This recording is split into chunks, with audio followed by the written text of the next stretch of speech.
My name is Chantel Zimmerman, and my aunt once told a room full of strangers at a charity gala that I was in the military, one of those desk jobs, while I was actually 2 days away from briefing the Joint Chiefs on Pacific Fleet readiness protocols. The polite nods and sympathetic smiles that followed her explanation told me everything I needed to know about what my family had decided I was worth. 23 years in the Navy, 23 years of climbing a ladder so steep that most people wash out before they reach the third rung. I'd started as an ensign fresh out of Annapolis, worked my way through surface warfare, did 2 tours in the Persian Gulf, commanded a destroyer, and now, at 43, I was a commander in the U.S. Navy with a specialty in strategic operations and Pacific theater logistics. My current assignment was Naval Station Pearl Harbor, where I coordinated multi-billion-dollar fleet movements and crisis response operations across half the Pacific Ocean. My family knew I was in the Navy, they knew I lived in Hawaii, they knew I traveled frequently and couldn't always make it to family events. From these sparse facts, they had constructed an elaborate fiction in which I was a low-level administrator, shuffling papers in some forgotten office, barely scraping by on a government salary. Too embarrassed to admit I'd wasted my potential on a mediocre military career. The truth was more complicated and infinitely more classified. I made $132,000 a year base pay, not counting housing allowances and special duty pay. I had a top-secret/SCI clearance. I'd been personally briefed by the Secretary of the Navy twice in the past year. 3 months ago, I'd coordinated the emergency deployment of an entire carrier strike group in response to a typhoon that threatened to destabilize shipping lanes across Southeast Asia. The operation had saved an estimated 400 lives and prevented $2 billion in economic losses.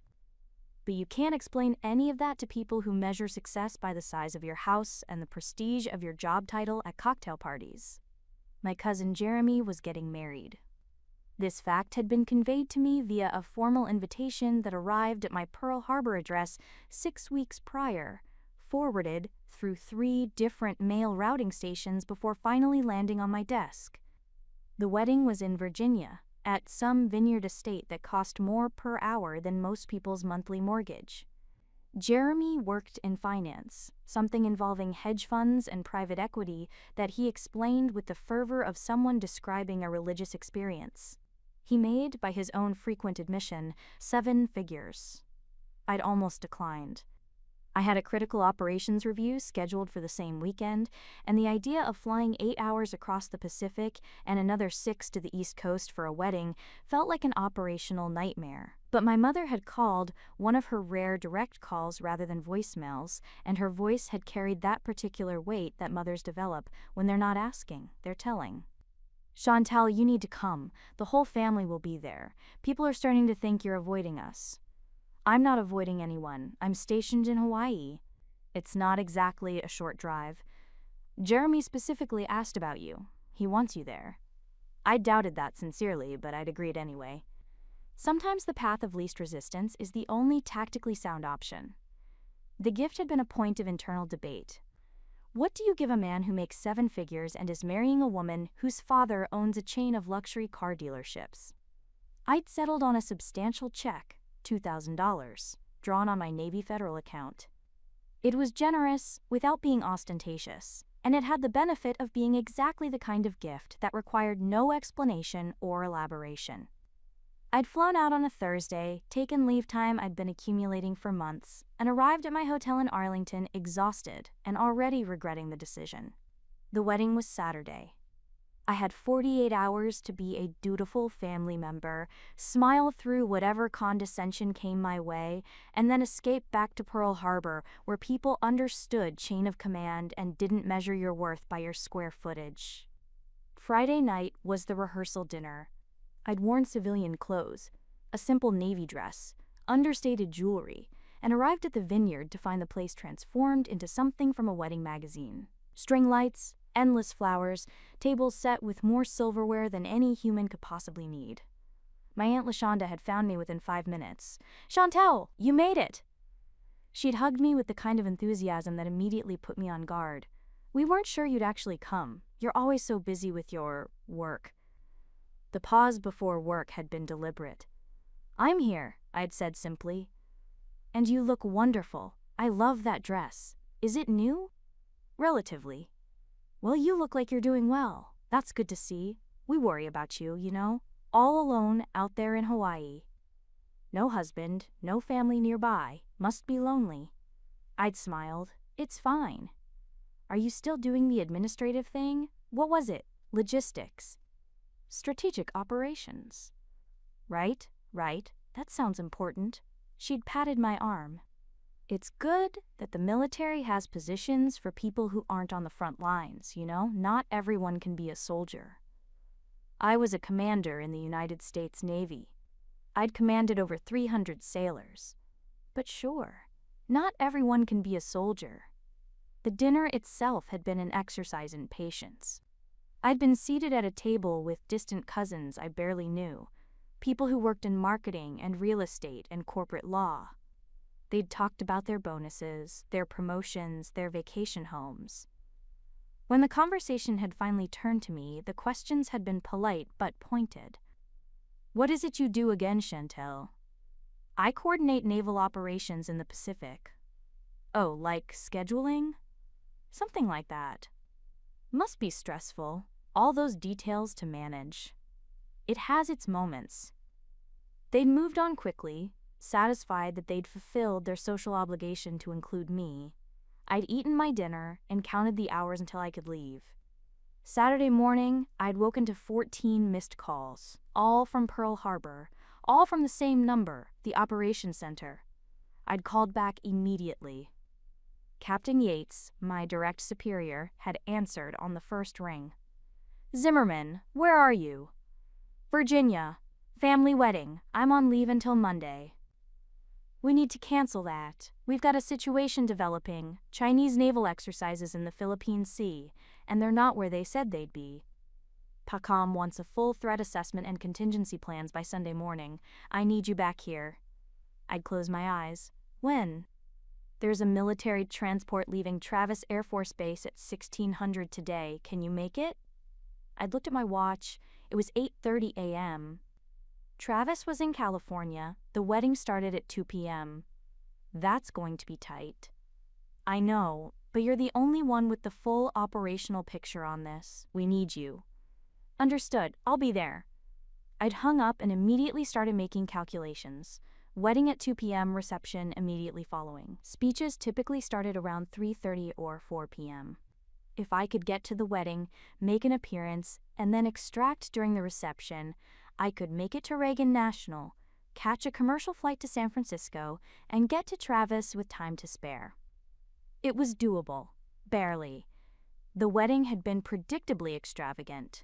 The vineyard had been even more decorated than the night before, with an elaborate arch covered in white roses and a string quartet playing as guests arrived.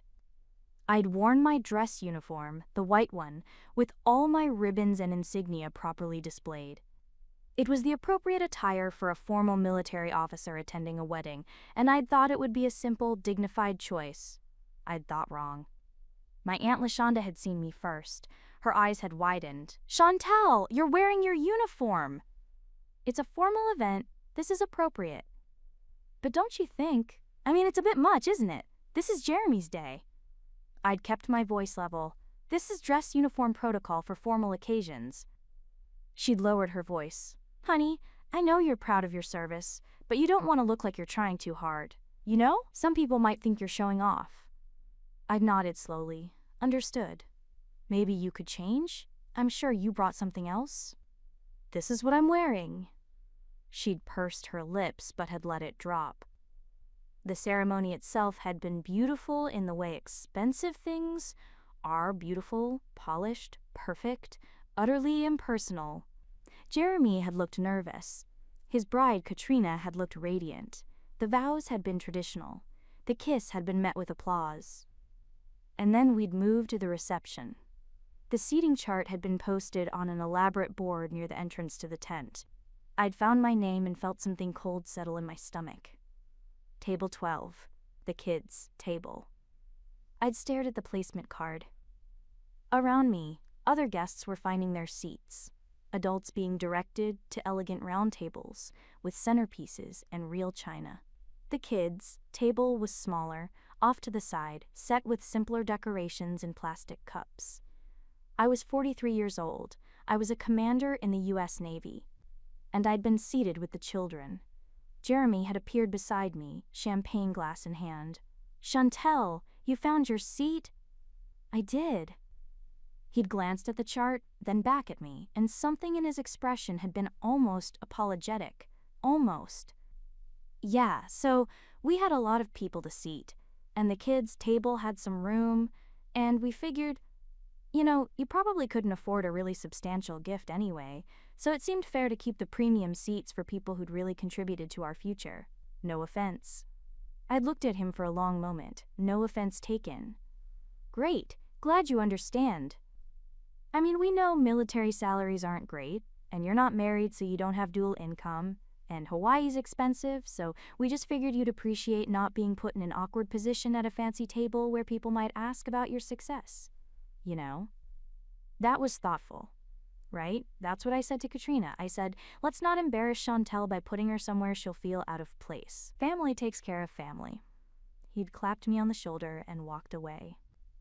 I'd stood there for 10 seconds, maybe 15, feeling something that wasn't quite anger and wasn't quite humiliation. It was more like the cold clarity that comes when you finally understand exactly how someone sees you. Then I'd walked to table 12 and sat down. The kids had been between 8 and 13. They'd stared at me with open curiosity. "Are you in the Army?" one of them had asked. "Navy." "That's cool. What do you do?" "I coordinate ships and planes across the Pacific Ocean." "Like a pilot?" "More like the person who tells pilots where to go." "That sounds boring." I'd smiled. Sometimes it is. The reception had continued around us. Dinner had been served. Chicken or fish, served by waiters who'd clearly been instructed to prioritize the adult tables. We'd gotten our food last. The kids hadn't cared. I'd eaten my chicken and watched my family celebrate at their proper tables, drinking expensive wine and laughing at jokes I couldn't hear. The speeches had started around 3:45 p.m. The best man had told a story about Jeremy's college fraternity days that had ended with raucous laughter. The maid of honor had cried through her entire speech. Jeremy's father had talked about legacy and family and building a future. And then I'd heard it. The sound had been distant at first, the rumble of heavy engines, the particular mechanical growl of military vehicles. Most people hadn't noticed. The music was loud, the conversation louder. But I'd noticed. I turned in my seat, looking toward the vineyard entrance. 3 military Humvees had appeared on the access road, moving in formation. They'd been unmarked, no flags, no insignia, but the presence had been unmistakable. The vehicles had pulled up to the reception tent. Guests had started to notice now, conversations faltering as people turned to look at the unexpected arrival. An officer had stepped out of the lead Humvee, Lieutenant Commander, dress whites. He'd walked directly into the tent, moving with the purposeful stride of someone on official business. He'd scanned the room, his eyes moving across the tables until they'd found me at table 12. He'd walked straight toward me. The room had begun to quiet, the speeches pausing as everyone watched this officer cross the tent. He'd stopped at the kids' table directly in front of me, and his hand had come up in a crisp salute. "Commander Zimmerman," he'd said, his voice carrying across the now silent tent, "you're needed at Pearl Harbor urgently. We have a situation in the Philippine Sea that requires your immediate attention. Transportation has been arranged." I'd stood slowly, returning the salute. My hands had moved automatically to button my dress white jacket, muscle memory from 2 decades of military discipline. "Status?" I'd asked quietly. "Classified, ma'am. We've been authorized to brief you en route to Travis. The transport leaves in 90 minutes. "Understood." I'd looked at the kids' table, at the children staring up at me with wide eyes. Then I'd looked across the tent at my cousin Jeremy, still standing at the microphone, his champagne toast frozen mid-gesture. My Aunt LaShonda had been at table 3, her champagne glass halfway to her lips. My mother had been at table 5, her face pale. The entire reception, 200 guests in formal wear, had been completely, utterly silent. "Lead the way, Lieutenant Commander," I'd said. He'd nodded, turned, and walked toward the exit. I'd followed him, my dress shoes clicking against the tent's temporary flooring, the sound absurdly loud in the silence. As I'd passed Jeremy's table, I'd paused for just a second. "Thank you for inviting me," I'd said quietly. "I hope you enjoy the gift. It's on the table by the entrance. Should be enough to cover my seat at the kids' table." Then I'd walked out of the tent, across the vineyard lawn, and climbed into the waiting Humvee. Through the vehicle's window, I'd seen them, the entire wedding party, all 200 guests, standing frozen in place. Someone's champagne glass had slipped from their fingers, shattering against the ground. My Aunt LaShonda had sat down heavily, her hand pressed to her chest. Jeremy had still been standing at the microphone, his mouth open, his toast completely forgotten. The Humvee's engine had started, and we'd pulled away from the vineyard, leaving behind the stunned silence of a family who'd just discovered that the woman they'd seated at the kids' table commanded naval operations for half the Pacific Ocean. My phone had buzzed. "A text from Captain Yates will brief you on the transport. Chinese fleet movements are more aggressive than anticipated. This could get complicated." I'd typed back, "Understood. En route to Travis now. Will be wheels up in 90 minutes. Another buzz. This one from my mother. "Chantel, what just happened? Why didn't you tell us?" I'd stared at that message for a long time, then I'd put my phone away without responding. Some questions didn't need answers. Some truths were exactly as obvious as they appeared. And some families needed to sit with the weight of what they'd assumed until they understood the difference between what they'd believed and what was real. The Humvee had merged onto the highway, heading west toward the airport and the military transport that would take me back to Pearl Harbor, back to the work that actually mattered, back to a world where your worth wasn't measured by your seat assignment, but by your ability to make decisions that affected the lives of thousands. I'd spent 23 years earning my rank. My family had spent the same years deciding I hadn't earned anything at all. Only one of those assessments mattered. And it wasn't theirs.